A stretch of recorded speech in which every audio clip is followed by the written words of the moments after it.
Hello, everybody. I hear lots of doorbells going off. So this is great. I'm going to wait. I'm just going to give a minute to let the people in. Sounds like we might be good. I just want to welcome everybody today to our luncheon talk on Islamic approaches to environmental care. Thank you for joining us in this hour. A little bit of what we're going to do. I'm going to have a little bit of an opening now, introduce our first speaker who we'll listen to, and then I'll introduce our second speaker. And then please, I invite you to share your questions as you go along in the chat. We have people in the background who will be kind of compiling those questions. We're going to try to do all the questions at the end. So hear each speaker and then answer the questions at the end. And we are trying to leave ourselves a good half an hour or so, 25 minutes to do that. So I will also, if you want to unmute, you can do that as well. I'll leave it up to you. If I have hands, I'll go there, and then I can go to those that are in the chat. So as today we are here to learn, as I said, about the Islamic approaches to environmental care. But I want to just kind of start, Bismillah ar-Rahman ar-Rahim, in the name of God, the merciful and most compassionate. We find ourselves in a global context that intersects with our topic today. The first being COP28, being held in Dubai, the United Arab Emirates. And actually our ED, Katie Ruth, is participating in that virtually. And we hear that the new Faith Pavilion this year has been a great addition, where the voices of the moral voices, but also I would say the wisdom of our traditions being brought to bear as actual methods and principles with which to approach our earth and to carry us forward in the environmental reality that we're living in can be found. So I just want to bring our attention to that and to for all of us just to pray, to wish, to hope for good things to come out of this gathering of peoples and decision makers and people, hopefully, who will listen to the voices of the marginalized on the front lines. I also want to bring our attention as far as global context to militarism and war and how that plays, the industrial complex that supports it. And I do this partly in my own experience in the Balkans of seeing the ecological devastation of war and the lasting legacy that leaves. Still, Sarajevo today being one of the most polluted, air polluted, and the denudation of forests and the dangers of not being able to go into the forest for landmines, and just what this brings to the environment and to a person who has to live within that environment. I want to just bring an acquaintance, Mazim Kumsia from the Palestine Institute of Biodiversity and Sustainability at Bethlehem University in the West Bank, to something that he mentions in trying to really bring this ecological healing to the land in the Holy Land.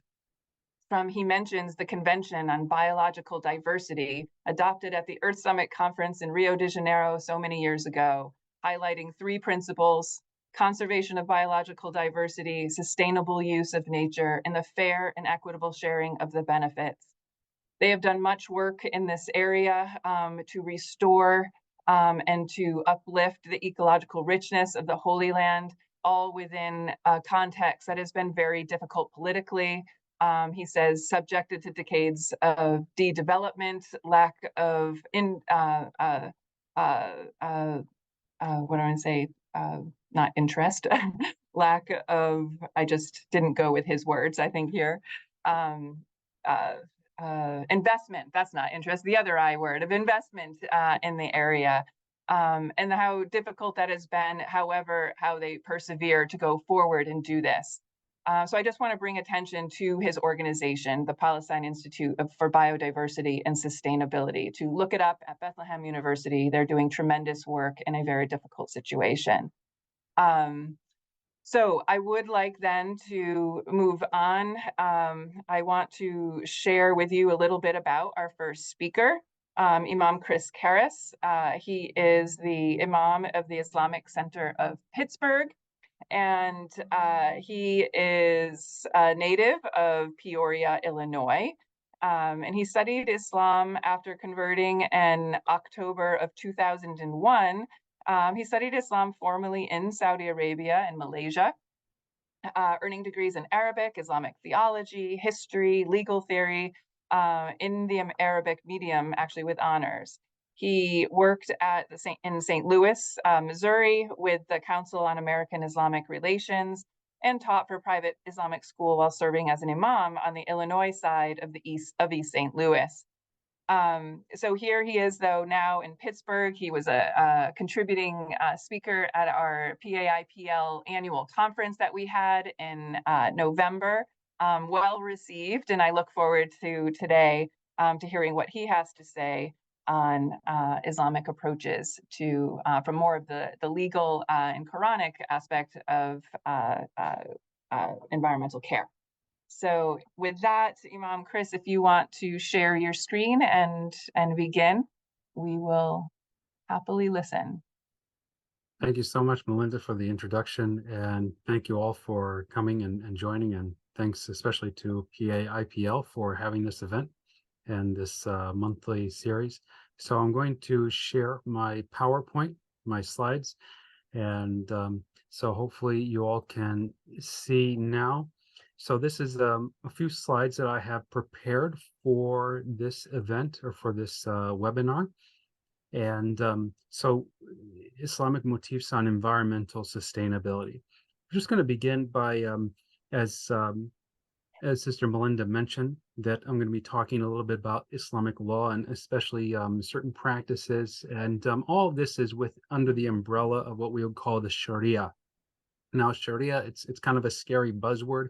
Just to break it down, the Sharia, literally, this word means a path that grazing animals would take to get to a water source.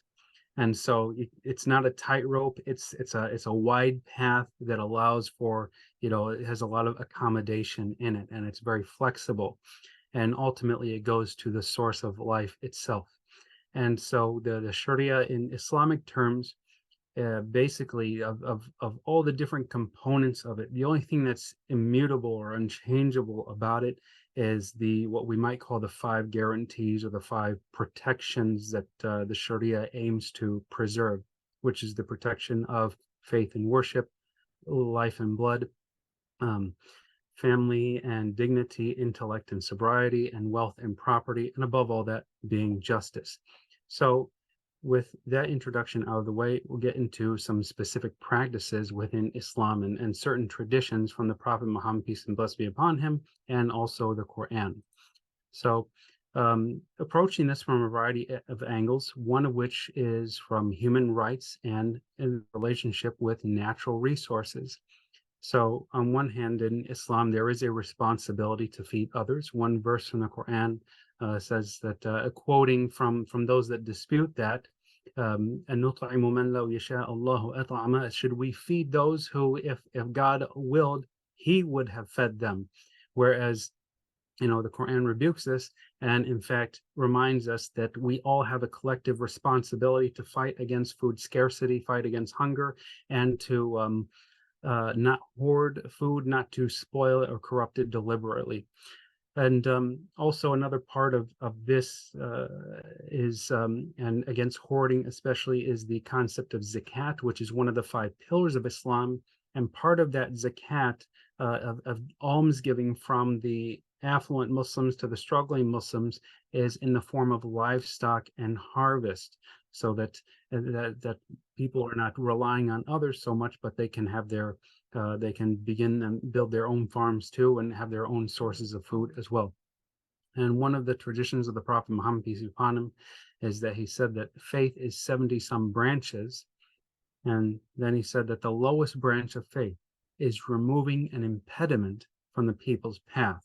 Now, I bolded the word path there because that word not only means a road that people can walk on, but can refer to any path that we take in life, and also any path that we need, or any thing that we go through or goes through us. So that includes air and water. And so it's important for us to fight against pollution and the water toxicity, or different things that might prevent us from being able to benefit from the natural resources that the Almighty has placed on earth for us. Also from the Prophet Muhammad, peace be upon him, is that Muslims are partners in three, shuraka fi thalath, and that is water, fire, and grazeland. And so just to ensure that all of these materials, especially think about water and grazeland, and just the natural resources that animals have to benefit from, that it's very, very important for us to protect this, because it deserves to be shared widely amongst everyone. And also, as Muslims take as an example, the Sunnah, or the example and pattern of life of the Prophet Muhammad, peace and blessings be upon him, which of course was a very, very frugal and austere lifestyle.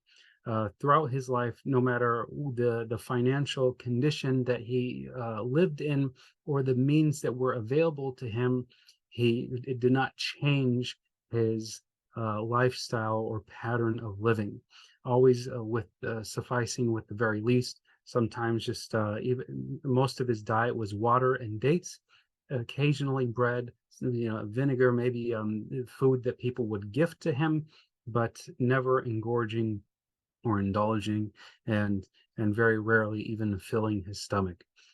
So now, when it comes to nature and our responsibility towards nature itself, there are traditions about creating more green space, excuse me.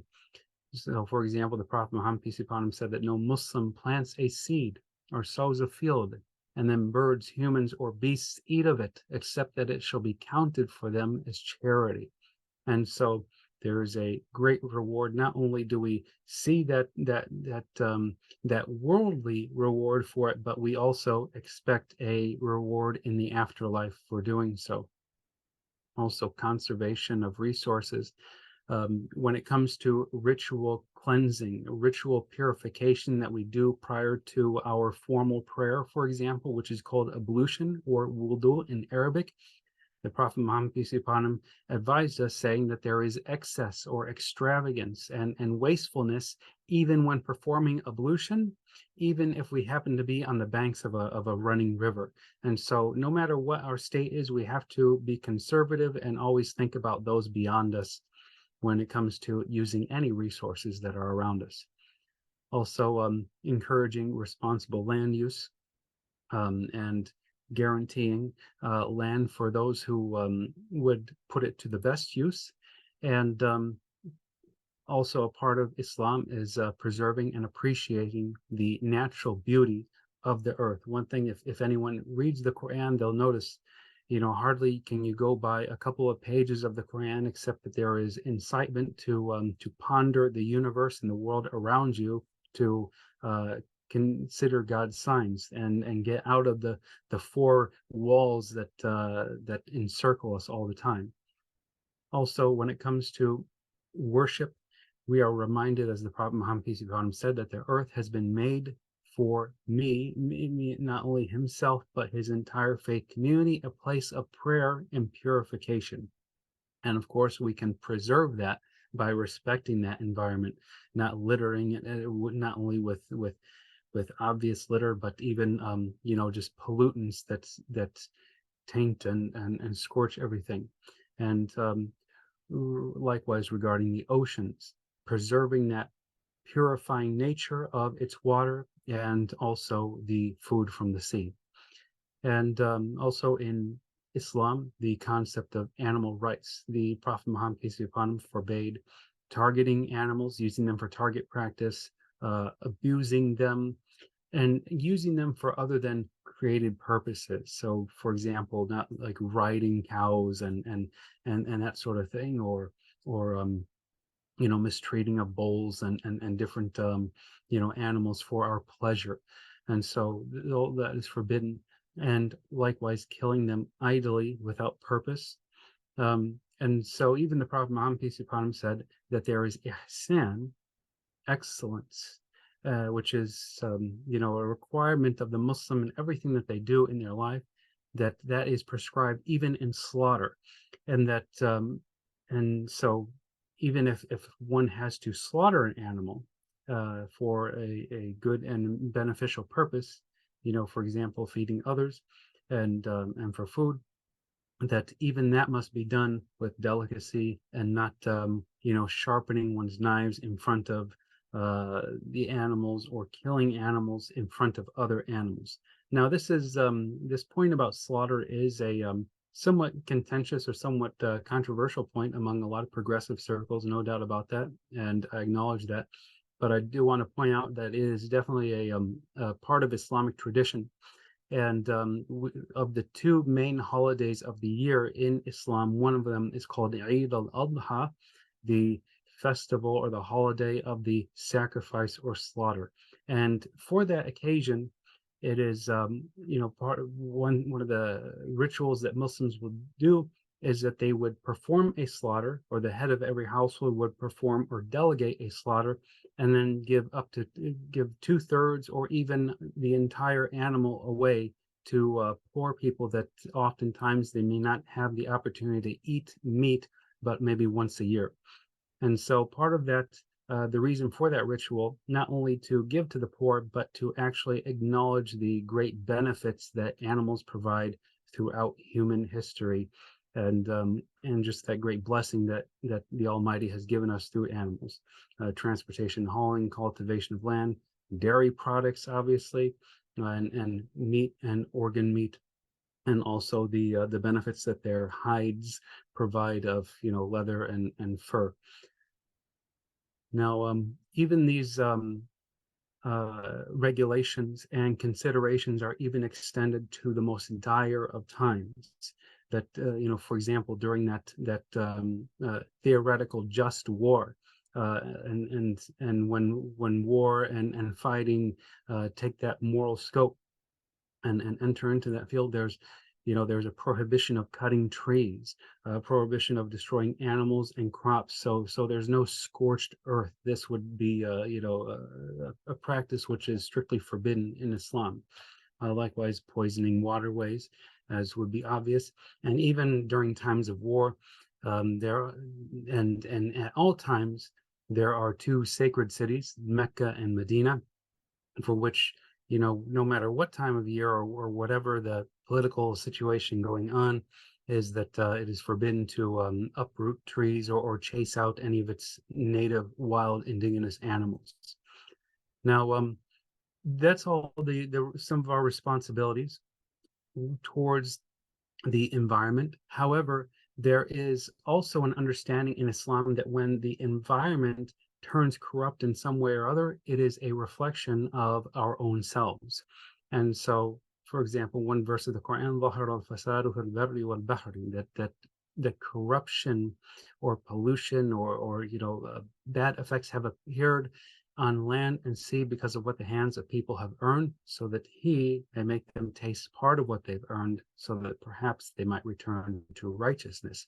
And so whatever we witness or see or observe around us, that in our airways or waterways and the environment and all the different instability that we see that make those all that cleanliness and order and good tasting of fruits be a distant memory, for example, then all of that is a reflection of our own transgression against ourselves and against the environment and greed, of course. And of course, it is said that also from the signs of the end of days are in great smoke or haze in the skies. Likewise, lost blessings from our resources, and then not only are those the consequences of this life, but then hereafter consequences and accountability as well, as the Quran tells us that not only that those animals that we may have transgressed against in different ways, but also even the earth itself would be given a voice on the day of resurrection and give an account to all that has happened and taken place on its surface of wrongdoing and injustices. And so a lot of these practices or these prescriptions, I could say, and laws have been put into practice in different ways throughout Muslim history to varying degrees. And you know, when it comes to whether fighting food scarcity and allowing for the proliferation of different resources and different practices growing here and there, and also harnessing the ability of nature for energy, for example. But when it comes to today and the challenges today, there are, of course, in the varying Muslim countries around the world, 52 last time that I counted that are predominantly Muslim. There are many challenges, not only recovery from colonialism, which brought a lot of ignorance of the general traditions of Islam, and so a lot of what I just mentioned is very much unknown to many average Muslims, as a lot of Islamic studies stuff has been removed from educational curriculums in the name of progress or in the name of westernization. But however, there are also many challenges with the leadership itself in Muslim worlds. But also, of course, despite all those challenges, and there's this paradox, we know that and that a lot of these lands are being the ones that are hit the most by the effects of climate change and climate crisis. However, and so because of that, hopefully, optimistically, they are going to come to a greater and quicker realization.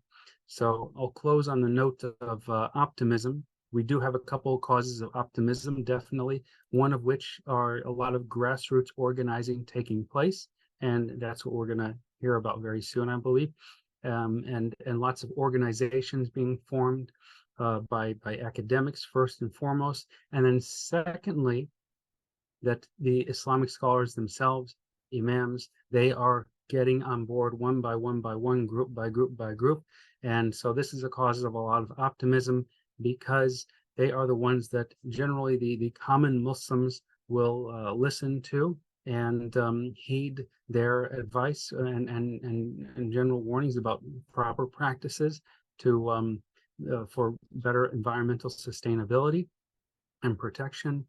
And then once that groundswell is complete, then hopefully it will change the leadership itself. Thank you.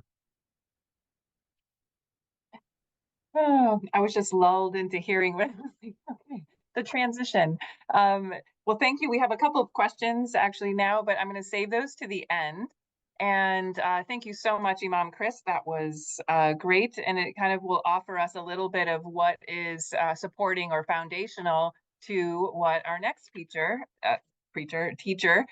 speaker will be talking to us about. So Sevim Kalyoncu is going to speak to us next about it might actually help with maybe one of these questions about how these are put into practice, right? So she grew up in Alabama, surrounded by woods and creeks, and as she said today, she's actually in the middle of class. Someone's watching her students while they are trying to start fires without matches. So she is doing this on the ground. Sevim discovered at an early age that her most direct connection with God came through nature. And to this day, she still finds peace in those natural surroundings and holds a deep concern regarding humankind's responsibility as the vicegerent, the khalifa, we're going to hear a little bit more, of Earth.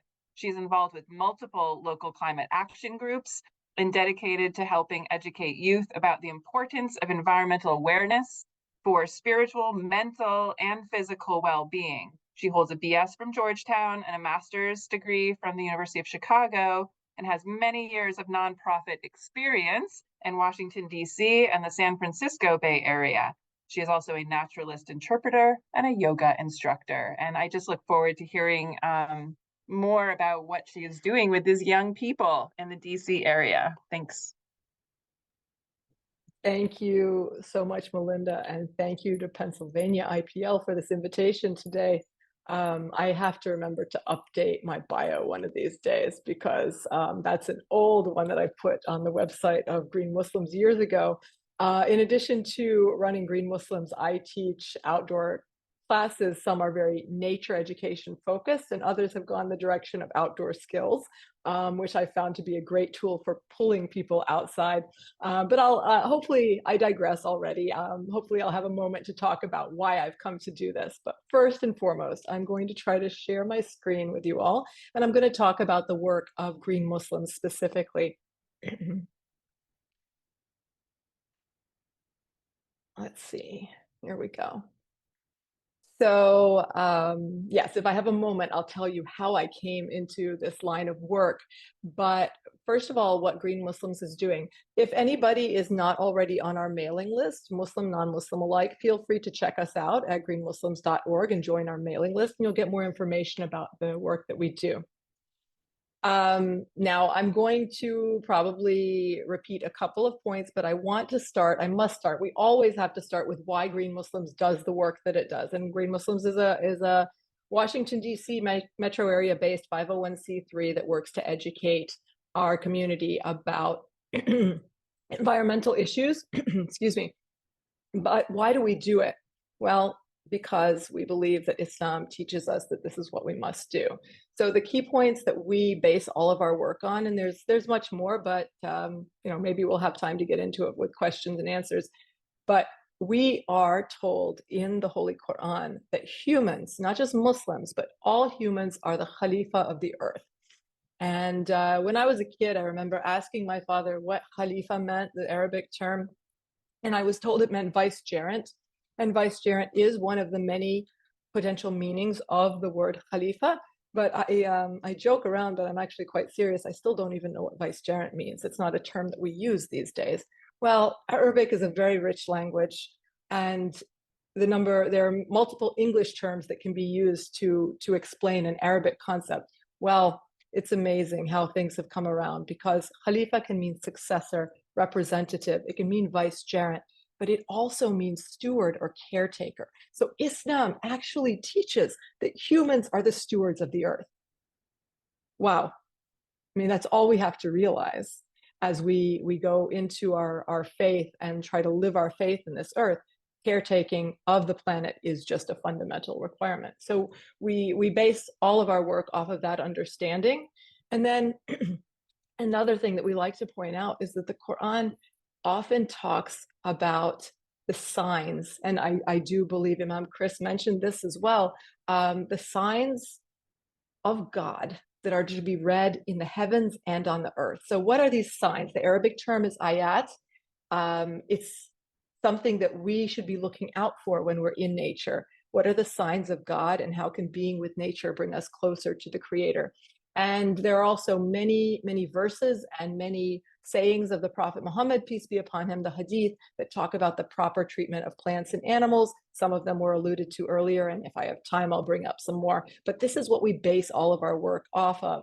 And just very quickly, if you're interested, on our website, we do have a page that discusses many of these verses from the Quran and actually compares different translations as well. So you can check that out on greenmuslims.org. But just a couple that I want to quote very briefly. That reference to the humans being the khalifa of the earth, or the stewards of the earth.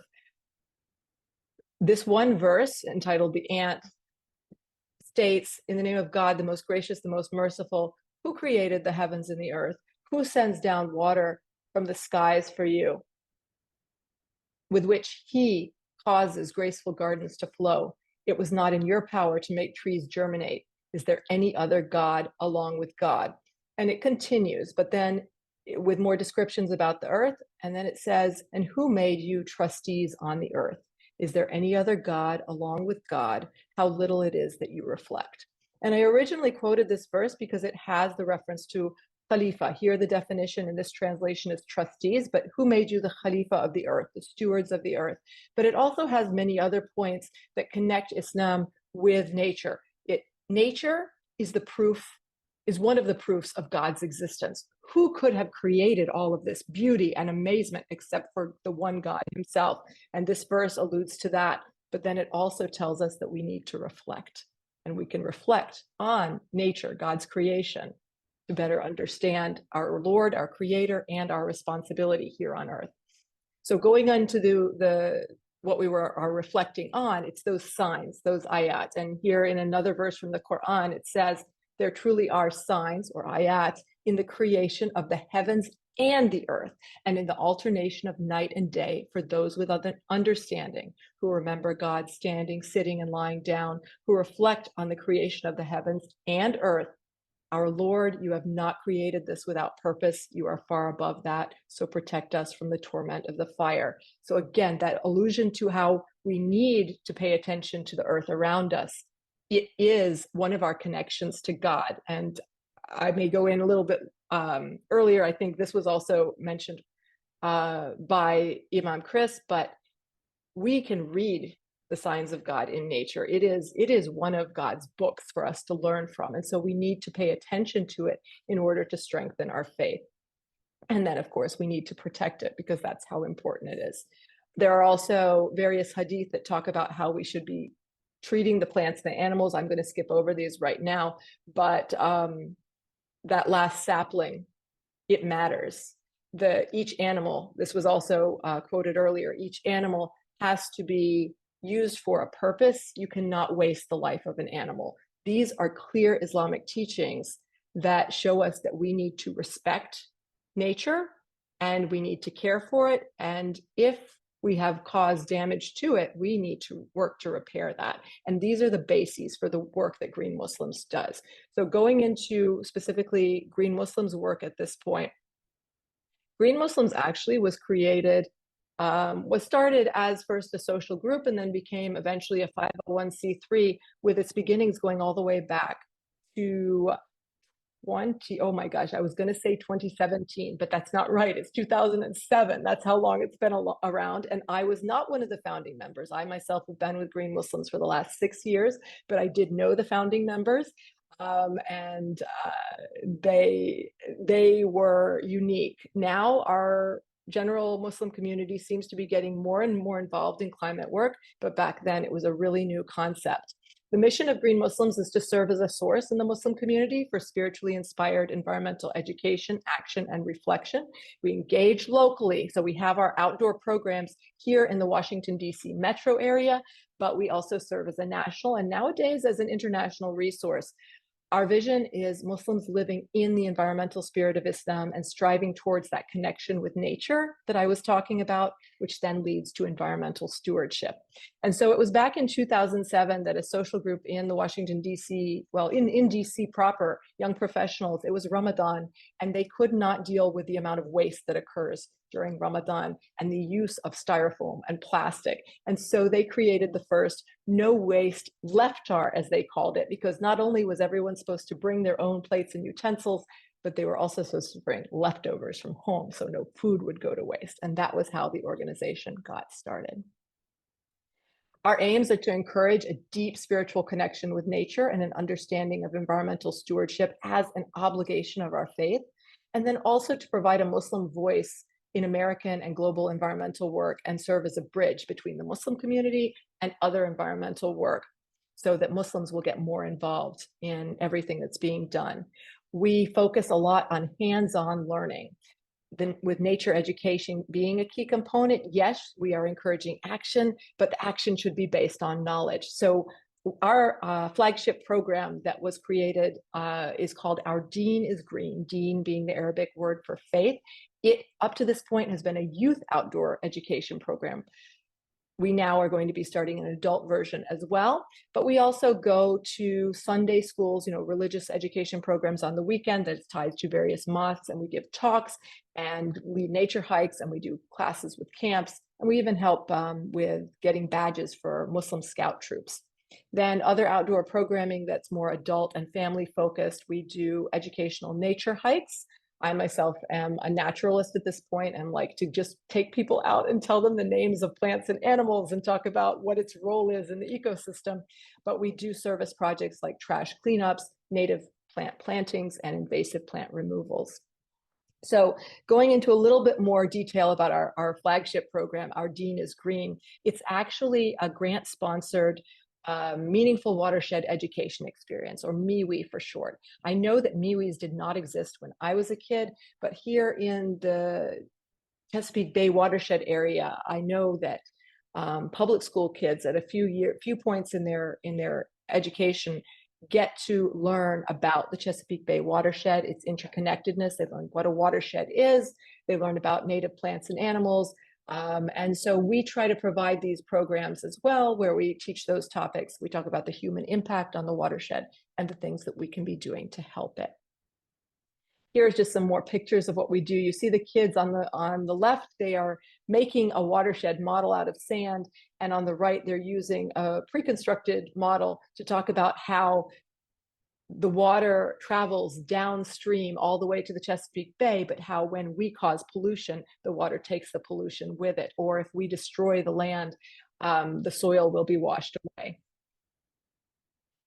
We also go exploring in the woods to learn about native plants and animals and serve our watershed and to look at signs of human impact like erosion and pollution. We often do these programs at local farms so that we see some natural surroundings, but also more human impacted areas and see what people are doing. We go into the water to catch macroinvertebrate to see what's living in our creeks, to judge the health of the creeks. That's what's happening in these pictures.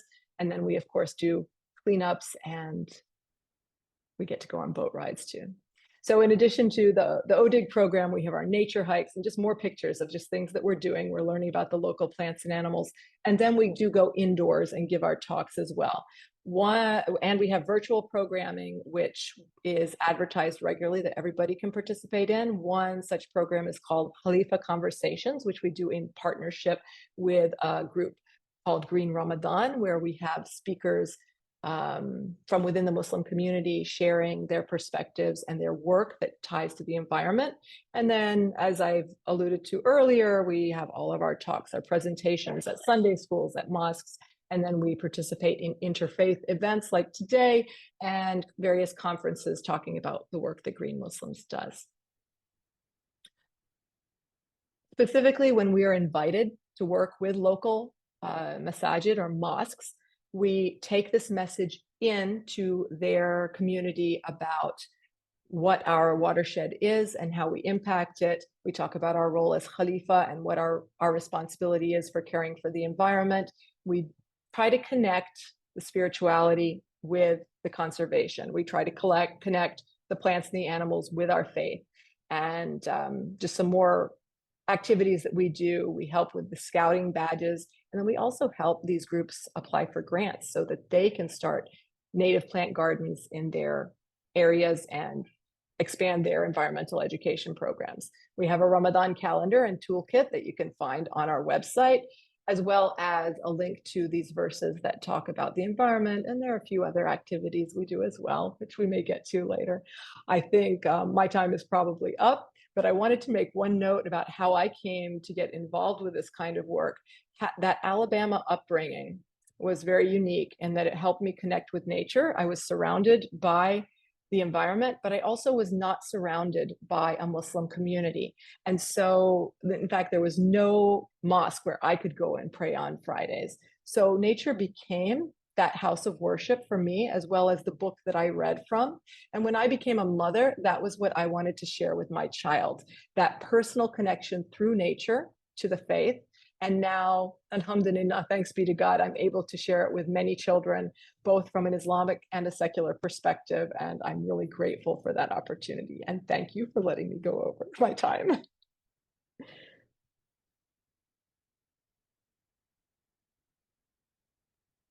Thank you so much. Actually, I just love the complementariness of both of your conversations.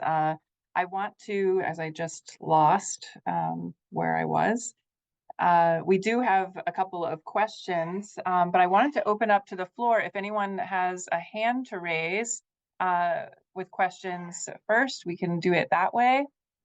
Also, and I would say, Imam Chris, there are a couple that might need to bring you back to your slides. So, so get ready. but without seeing hands right now, I guess I'll start. So we have, so the first question has to do with Imam Chris's presentation. It says, what kind of knowledge leads to understanding, and what understanding leads to motivation and effective action? So we're trying to see where maybe these rich principles in the Quran are, how does that lead us to motivate and have effective action there. I'll stop. There are a couple of questions here, but I'll start with that one first. And actually, I think maybe both of you, if you have insights, Sevim, certainly you can and chime in too. So knowledge to understanding to motivation. That's a tough one. You know, as every so often I get a you know, someone tells me, you know, hey, you know, Imam, you need to give a sermon about this topic, about that topic, about the other topic, you know. And it's like, you know, I can give sermons until I'm blue in the face about topics, and you know, I hope that it changes and motivates one person every single time. But so that's difficult to really give an answer. I mean, a proper answer. The way that we take in information sometimes, you know, like a TED talk, you know, if someone's speaking to you for 20 minutes, or if you're reading for 20 minutes and you're listening, and however you're taking in the information, for example, you know, sometimes things hit you in a different way. And you know, and so, for example, as an imam, always looking at different ways to tug at people's heartstrings and to motivate them to work. Then you know, on one hand, you know, varying the message in different ways. One thing about the Quran, which I learned from as an imam, is just how to be more rhetorical. And as the Quran is not so much a legal document arranged in any logical manner, or, you know, with different clauses or this or that or the other, but it's much more rhetorical and designed to or revealed and structured in a manner to motivate people. And so motivating them is a big challenge, but it's just reminding them that this is a part of their faith. And I think that can go a long way. In my mosque in particular, the Islamic Center of Pittsburgh, because we tend to be the very first stop for anything and everything for Muslims in Pittsburgh.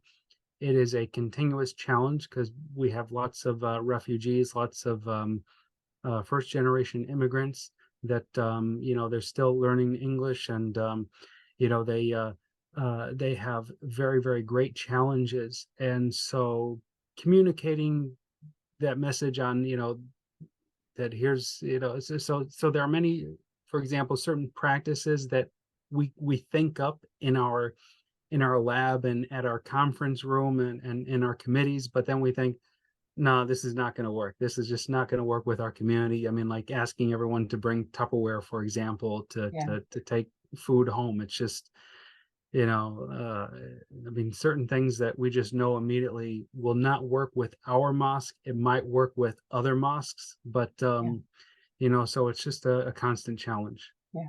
I will share actually with that. I mean, I'm glad you brought that up, just with how, and that kind of, I think, Rabbi Nathan, this is getting to your question too, about how these principles show up in Muslim communities in the US and abroad, and to how do you translate these principles into sustainable behaviors.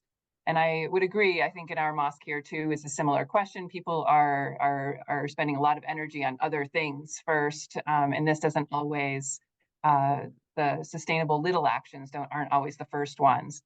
It reminds me actually of if I may, just going to Sarajevo after the war and going around with a friend in these denuded, they had, because of the siege, had cut down all the trees around Sarajevo, like would go out and cut them to burn wood. And I went, and we're walking through, and there was some trash on the ground on this pathway.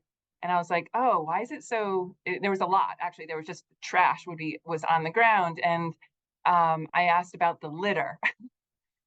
I was never so humiliated in my life, and I mean humbled in a big way, when I'm standing here in a denuded area, because that's what they were doing. What else they were doing was surviving, and they were coming out of a war. Their attention was elsewhere. And me to think that, why is this litter on the ground?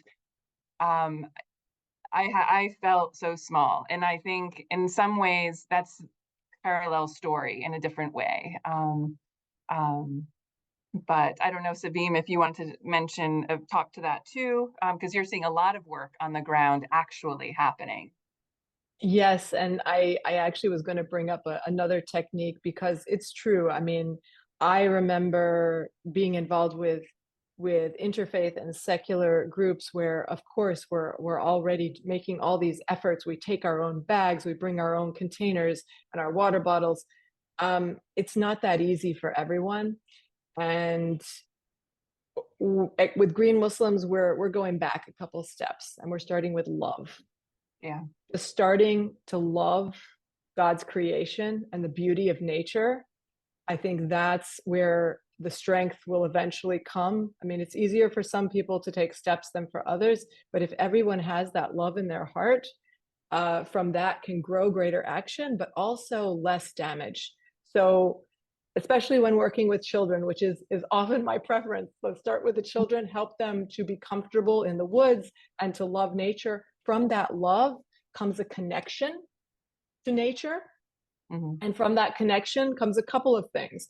There's a secular perspective where comes a sense of responsibility, where you care for nature because you love it and you feel connected with it, and it's important to you.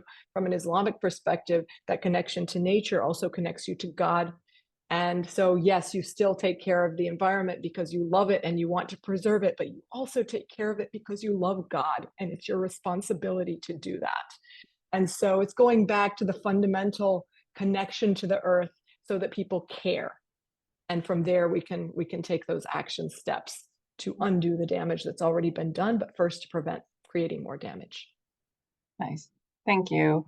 I'm going to, now there's more to the first question, but I'm going to hold on for a second just so we can try to get through, and then I'll go back up. There's important ones about fossil fuels and waste and injustice. But I want to go down to this one. This is for Chris, for one of the quotations that you had. Does the term lowest branch imply a lesser or greater status? That's a question. I thought less important, but then I remembered that the lowest branches are usually the strongest and most supportive. So maybe you can remind us about that quote first, and then maybe answer the question.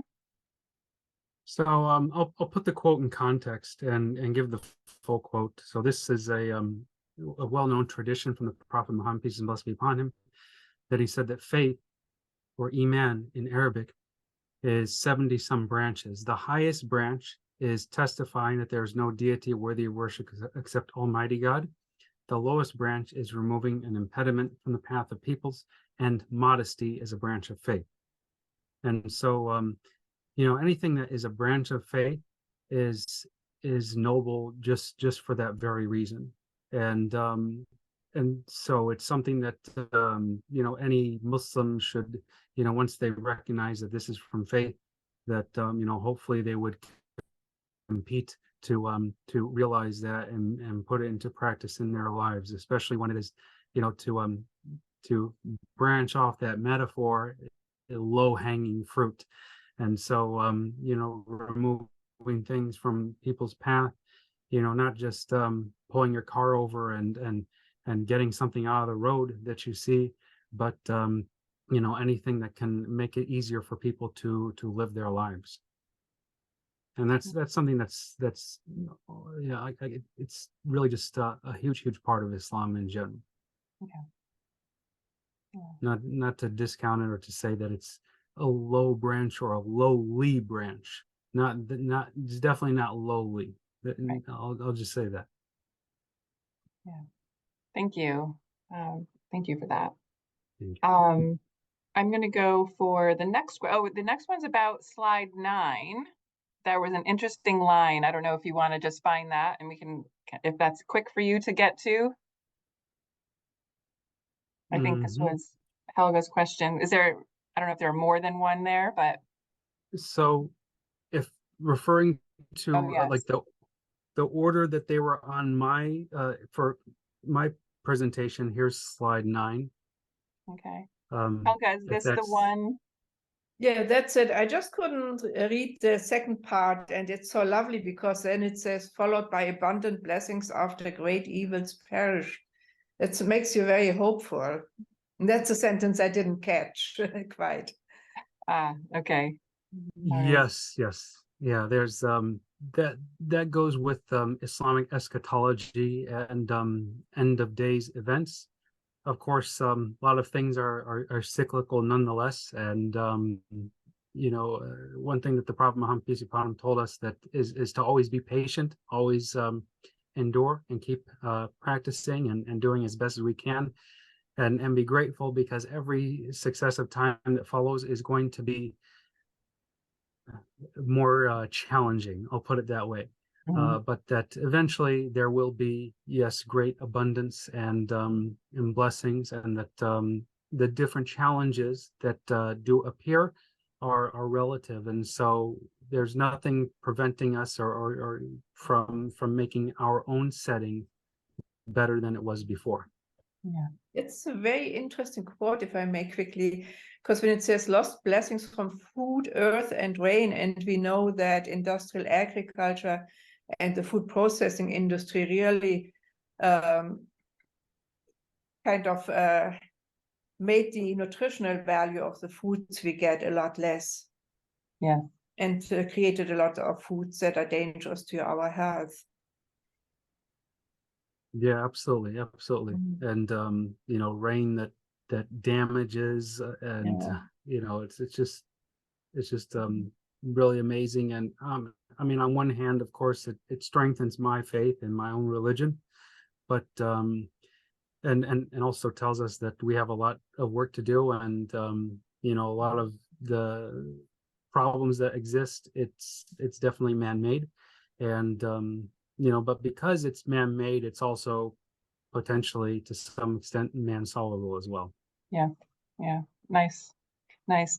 Actually, that the apocalyptic metaphors that not only Islam but in other traditions too, both, I think one of the first questions was about fatalism, and for some that is the response. That's the action that comes out of apocalyptic things, is that you don't do anything. It's going to be better later. Just let the process continue. And I've met people, actually, Katie, we were in Nayog Park here in Scranton, Pennsylvania, where we encountered people who said that to us. Don't worry, it's all going to be fine and good. Let the process happen.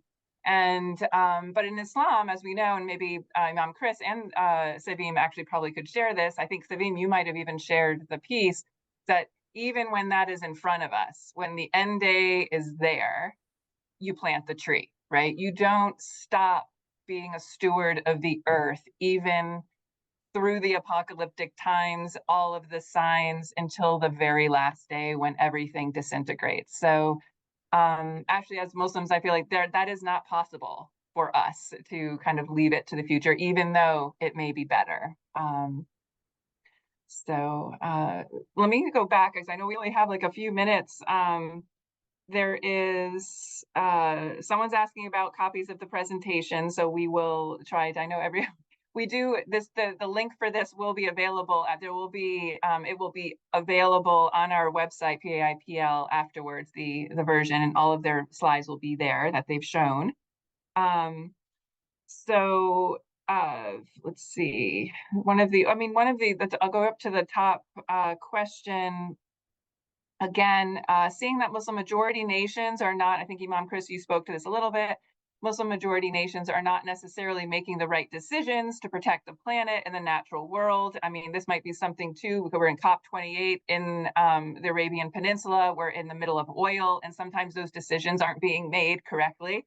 What incentives as well as inspirations will move us away from fossil fuels and waste and vast injustice? So I'm going to comment on this with a bit of a joke. When I was in Saudi Arabia, one of my Saudi student colleagues, he told me a joke from King Abdullah, who was the king at that time, that he was with his council, and he said, may she live long. And everyone's asking, who are you talking about? And he said, say Amin, say Amin. And like, they're like, who are you talking about? And then he says, we're talking about all the oil that we have. And so one point of optimism is that for Saudi in particular, for better or worse, they are very, very actively and full throttledly moving away from oil as a source of for their main revenue and GDP. It's they're moving towards tourism right now in a lot of ways. So I mean, they're preparing for that day of putting oil into the back seat and kind of, I guess, being like more other Western economies. So I mean, I do think that they and others know that it's not going to live forever, and they're making preparations for that, seeking investors and other sources. That, although that's maybe not the best motivation, but it's something. So. Thank you. And I just wanted, Rabbi Nathan shared, I know this actually is shared across traditions too, that Judaism has the same midrash about planting the tree when the Messiah comes. So that's there. And I know we share a lot of these wisdom traditions here. Yes, it's not enough. I know I'm reading just the other comments. I didn't have my window open before. To go on, I'm trying to think, what other questions do we have here? We have about 3 minutes. So maybe I wanted to leave it. Does anyone have questions here? Actually, I see one of the questions that I'd love to answer about how receptive the masajid have been to our programs. I would like to note that things are changing. Alhamdulillah, thanks be to God. Sometimes I call it the silver lining of COVID, but our community has gotten outside more, like everyone has, and have started paying much more attention to climate issues. And we have been just so busy lately, partnering to apply for grants so that work can be done to further educate the communities. Even the weekend before last, we were at Islamic Community Center of Potomac, where they are really trying to get the community more involved. So something is changing. The time has come for the American Muslim community to get involved in climate work. And so I think we're going to be a big voice in interfaith work in particular, inshallah, God willing. Inshallah, God willing. Thank you, Sevim. And Imam Chris. I just want to echo that. I when doing some research for this presentation and others, I stumbled across an article. I didn't get a chance to read it or access it, but I think the title was like ISIS going green, or why Islamists are green in terms of environmental protections and that sort of thing. So it was very intriguing but it just reinforces the fact that environmentalism and environmental sustainability and protection is such a fundamental aspect of Islam that any fundamentalist can get behind it. Thank you for that. Well, we are pretty much at time. Thank you everybody for coming today. Thank you to our speakers, Imam Chris and Sevim Kalyoncu, for being with us today and just sharing the tradition with us. I just want to send us off with blessings and peace. And I was going to share with you a poem, but we're at 1 o'clock. So I will just let you all go. And inshallah, as Sevim said, we can, God willing, we can take what we learned today and have good discussions, because what we need to do most is talk about climate change with as many people as we can. So thank you.